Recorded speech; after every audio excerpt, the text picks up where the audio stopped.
2019. After the board has had a chance to review and assuming no questions, comments, or objections, I could entertain a motion to approve the minutes for the record. So motion to approve? Second. Motion is made, seconded, and carries unanimously to approve the minutes. Next item on the agenda is the approval of the consent agenda. After the board has had a chance to review and assuming no questions, comments, or objections, I can entertain a motion to confirm the consent agenda as posted. Commissioner, I have one question. Sure.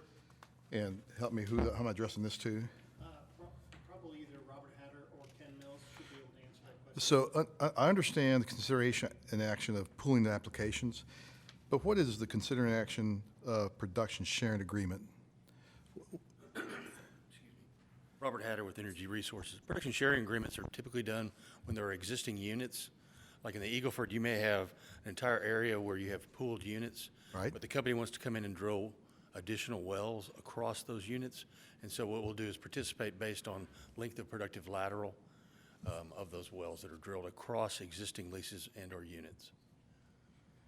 So we're just agreeing, we're stipulating as to our interest to our share of the production from those wells.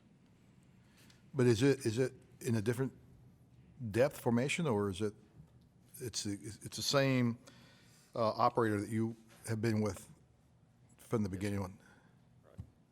It could be different depths. You know, we'll separate it as to acreage.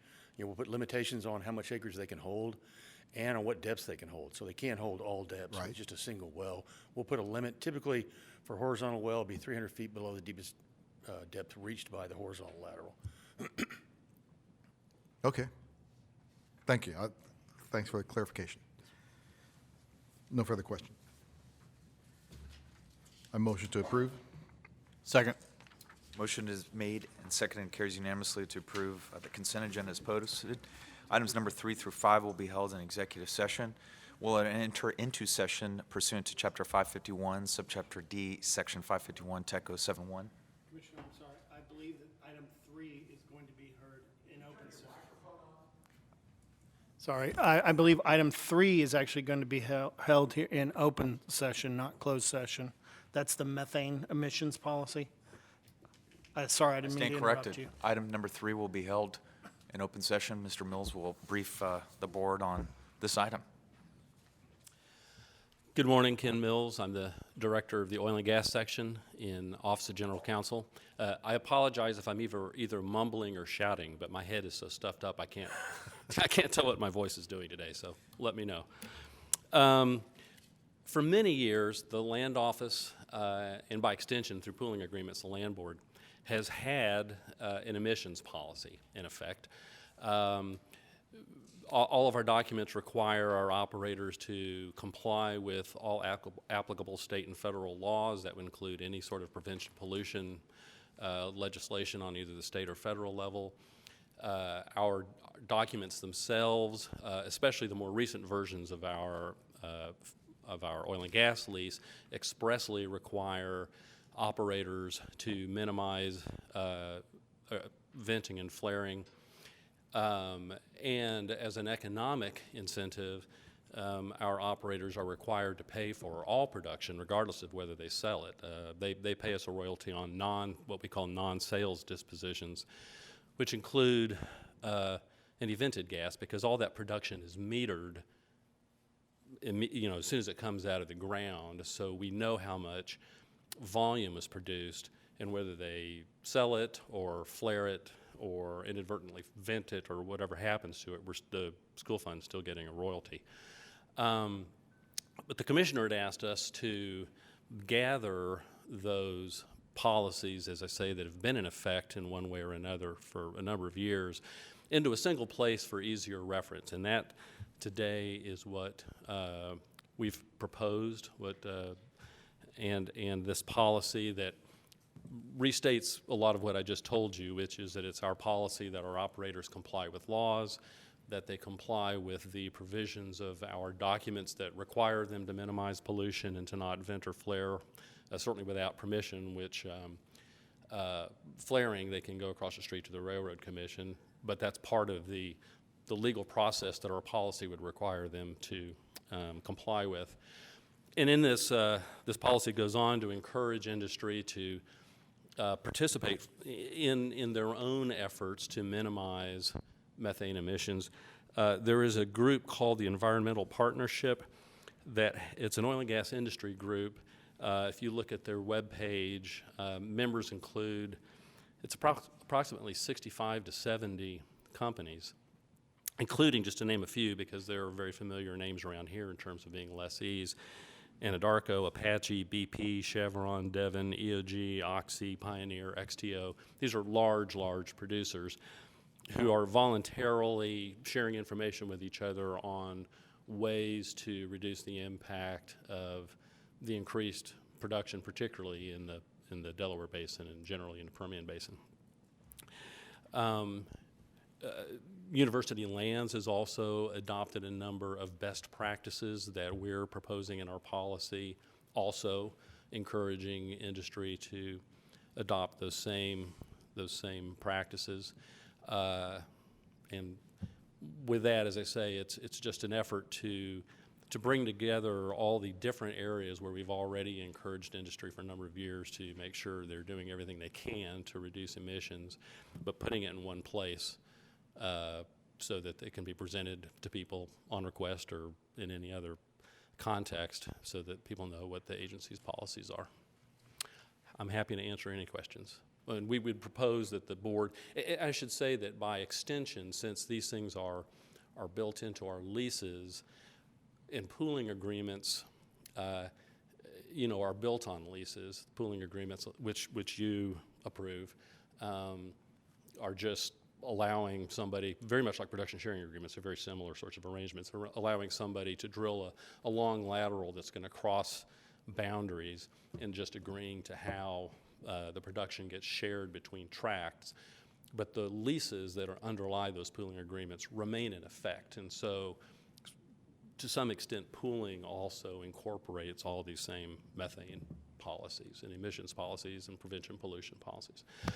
So staff would just recommend that the board approve this policy. I'm happy to answer any questions. I'm confused. And what are we approving?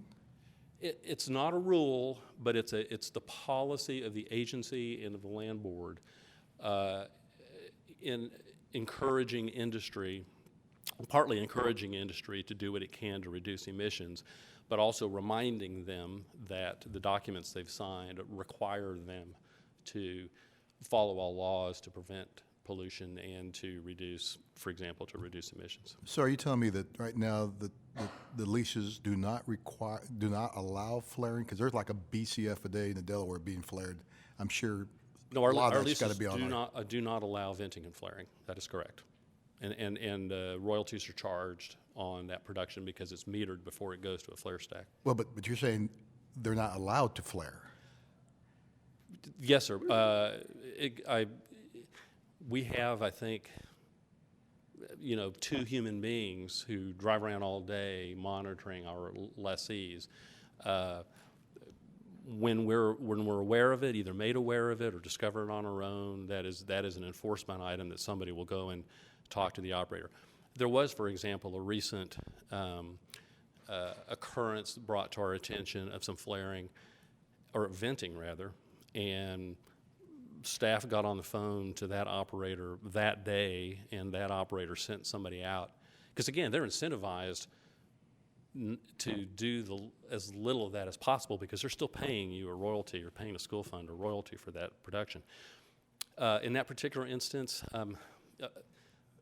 flare stacks have a pilot light. Yeah, but I could tell you right now at the market, given the differential to Waha, you're not getting anything for your gas anyway.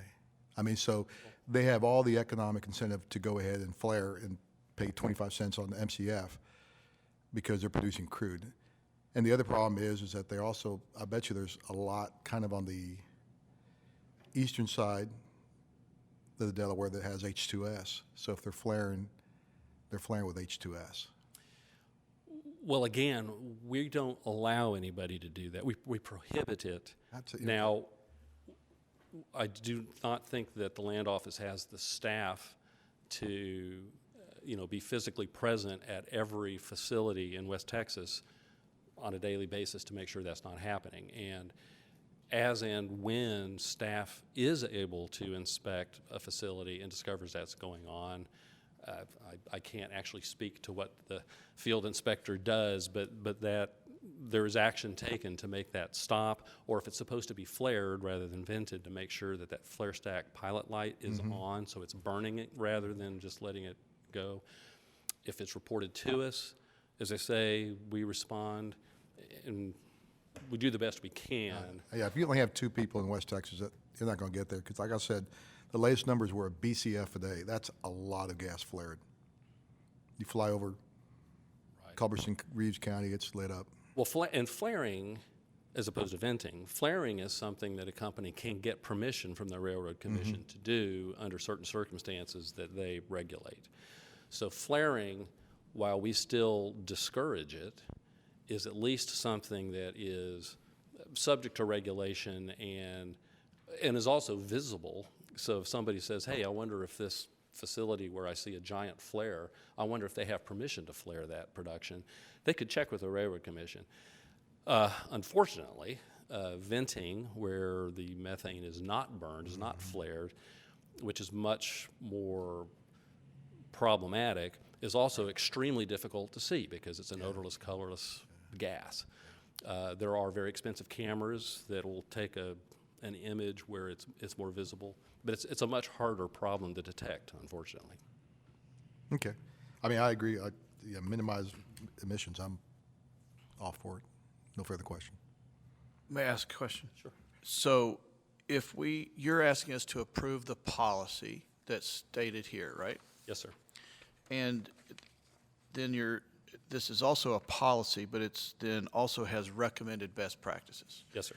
So you're not asking for the recommended best practices to be a requirement. You just want those recommendations in there so people know that we recommend those. Yes, that's correct. Okay. It's just encouraging, and these are technologies that are going to continue to change. It would be hard to say, here are the things you have to do today if tomorrow somebody's got a better idea, but it's encouraging industry to keep looking and using it, whatever these are that work, to try to detect and limit. So if we approve this, how will this policy be used? It'll be used in lease negotiations to make sure people agree to the clauses in the lease, or how will this policy be utilized? Well, it's a fair question. Much of this policy is actually not the best practices, but much of the underlying, you have to comply with law, you can't vent or flare, that's already in our lease document. So it doesn't have to be part of the negotiation. People have to sign our lease form. So it's already in there. This is just, if somebody were to say, well, gee, the Permanent School Fund is the largest mineral owner in the state, and you have a third of the mineral acreage in the Delaware Basin, which is a very active area. Are you doing anything to encourage your operators to reduce methane emissions? And we could say, well, yes, over here in our lease it says you can't vent or flare, and over here in another part of the lease it says you have to comply with all pollution laws. This just brings it all in one place where we could say, well, here's our policy that tells you where all the action items are on our side to address pollution in general and methane in particular. Okay, I get it. Gil, do you have any more questions? No more questions. Okay. I have more of a statement. I just want to thank Ken and staff for putting this together. As you've stated, much of the requirements are already in the standard form lease, which we restructured just a few years back. But I think with this issue kind of front and center, particularly in the Permian and the Delaware, that it was important for our agency to join the University Board for Lease with more of a policy statement to communicate not only to legislators, to the public, but also to some of our partners in the Western States Land Commissioners Association. We have 23 members, and in combination we represent over 550 million acres that are constitutionally protected to endow public education in our respective states. And so being a leader in the oil and gas space, and with the decision we'll make hopefully later today on alternative energy, that we put out a broad policy statement that is collaborative in nature, works with the other large mineral portfolio, public portfolio that the University Land System, and then working with industry, as you've outlined, Ken, Texoga, IPAA, API, PBPA, as well as private industry to make sure that we're engaged with the nonprofit and environmental groups as well in the area. So really appreciate your hard work, and I will be the first to move that we approve this policy statement. Second? All those in favor? Aye. Aye. Those against? Motion passes. Thank you, Ken. Thank you very much. Carries unanimously. Next item on the agenda is number 4 and 5. We will enter into executive session pursuant to Chapter 551, Subchapter D, Section 551, Tech 071, Texas Government Code for discussion consideration regarding pending or contemplated litigation or settlement offers, and also seek, receive attorney advice or counsel-related items 4 and 5 on the docket. We'll also enter into session under subsection 551 Tech 072 for discussion consideration concerning purchase, sale, exchange, lease, or value of real property related to items 4 and 5 on the docket. After deliberation, we'll reconvene in open session to complete the docket.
The open session of the December 17, 2019 School Land Board meeting will resume with item number 4.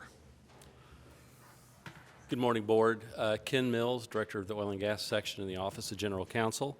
Staff recommends approval of the amendment of the groundwater lease as described in executive session. I'd be happy to answer any questions.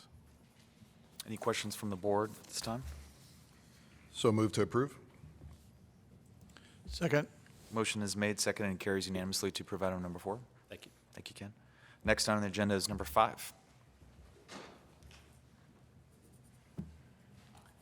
Thank you, Mr. Chairman. Members, for the record, Rusty Martin, Chief Investment Officer. Approval of this agenda item would constitute your approval of an investment by the General Land Office on behalf of the Permanent School Fund in Macquarie Infrastructure Partners 5 LP, MIP 5.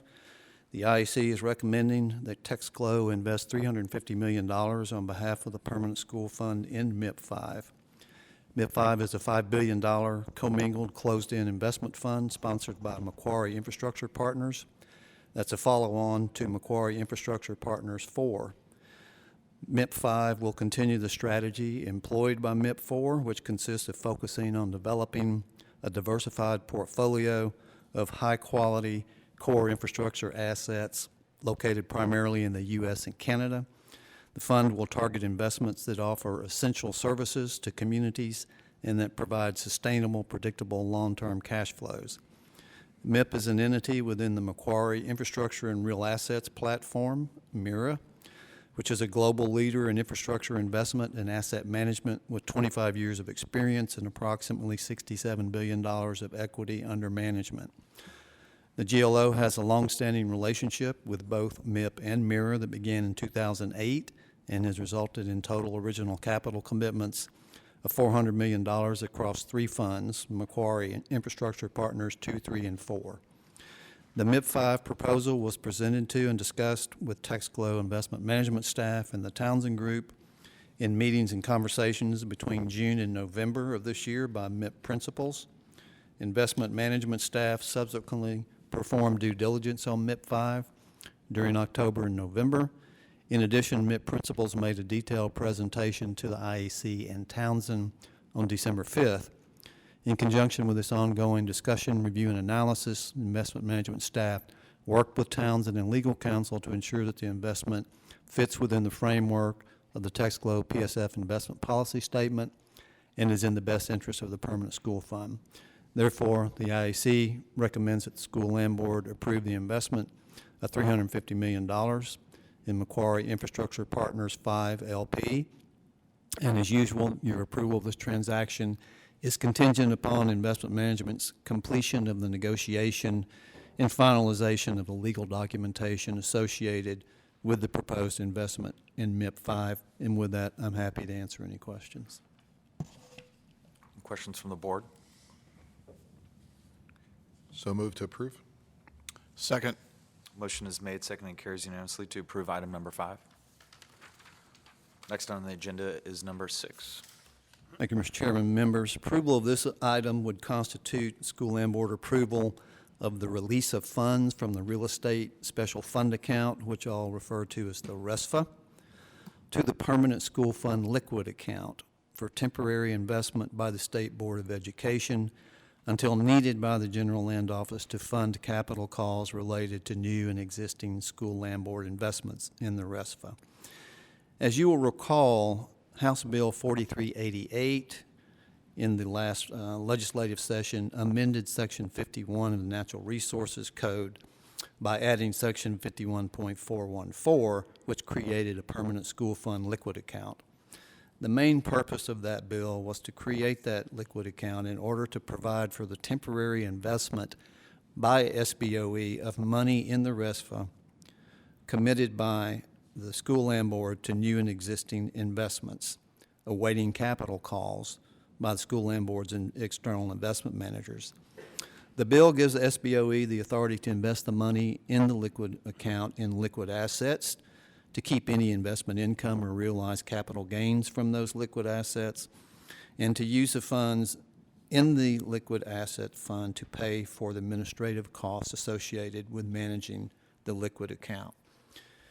In conjunction with the creation of liquid account, school land board is required to adopt a resolution to temporarily release from the RESPA funds that are not required for the school land board's anticipated cash needs for the 90-day period following the date of the meeting.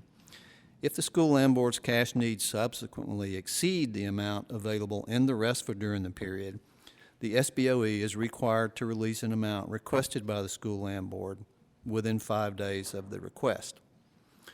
The school land board approved, as you will recall, an initial release of $3.9 billion from the RESPA to the liquid account on August the 29th of this year. And that amount was subsequently released to the school by the school land board on September 3rd. Since the money was released, SBOE has invested about $780 million of the $3.9 billion in a liquid fixed income portfolio that mimics the Bloomberg Barclays U.S. Aggregate 1 to 3 year index. That portfolio currently has a duration of about 1.5 years and a yield to maturity of about 2.17%.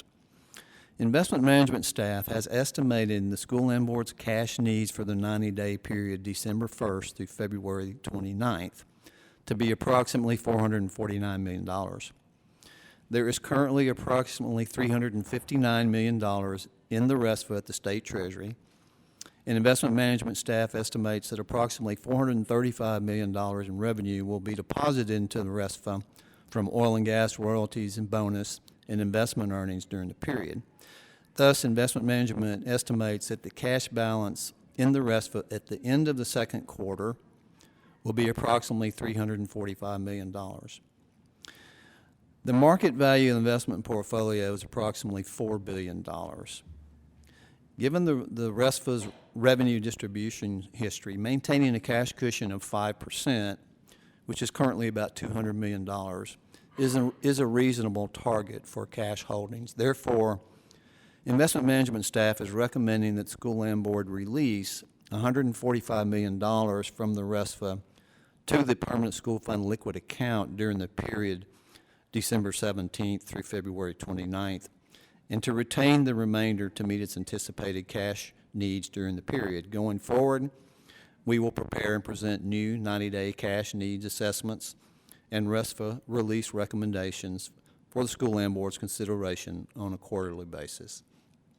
Therefore, in accordance with the requirements of Section 51.414B, Natural Resources Code, I recommend school land board release $145 million from the RESPA to the permanent school fund liquid account during the period December 17th to February 29th for investment by the State Board of Education in accordance with the provisions of Section 51.414 Natural Resources Code, and retain the amount remaining in the RESPA to meet school land board's anticipated cash needs during the period. And as I said earlier, we will repeat this exercise once a quarter at an appropriate board meeting, and I'm happy to answer any questions. Any questions from the board at this time? So when all this was done, I think it was SBOE, indicated the return that they thought they would earn on this. Is that right? They didn't promise it, but they just said, we think we can earn this much on it. Certainly, I'm not a historian, but I'll take a crack at that. Initially, I think SBOE's position was that they could earn what they earn on their overall portfolio over time, if it was as they invested it over time, which I believe at that time was 7%. So the original observation that some legislative members shared in meetings was that in round numbers, they expected that SBOE could earn $200 million a year more than the state treasury was earning on that cash as it awaited investment. Basically, the state treasury was earning 2%, So the only way to, on a $4 billion portfolio, that means you would have to earn 500 basis points of incremental income. So the difference between 2 and adding 500 is 7%, which is SBOE's sort of long-term return.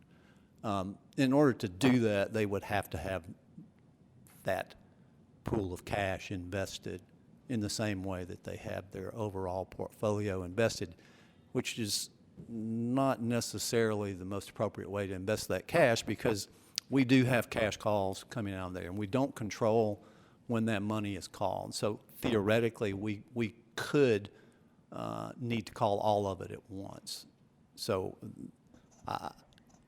the answer to your question is, it's probably more appropriate to look at what they are actually doing, which is they are feeding in investments into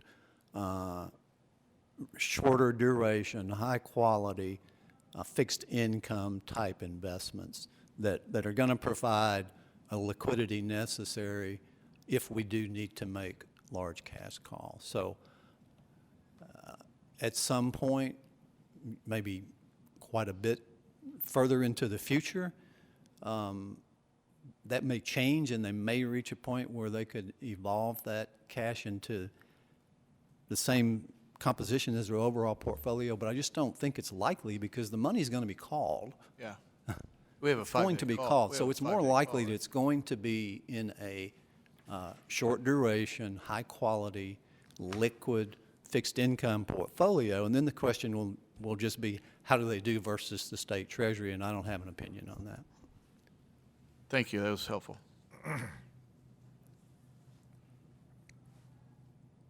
No questions. Any questions? Additional questions?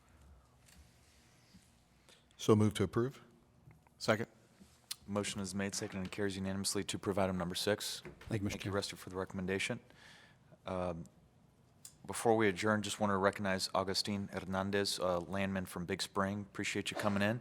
Byron Bevers with Lane Water Midstream. Appreciate the partnership. And Connie and Johnny Jennings, who had an item on the consent agenda. Appreciate you coming as well. We always love having visitors. With no further business before the board, we are hereby adjourned.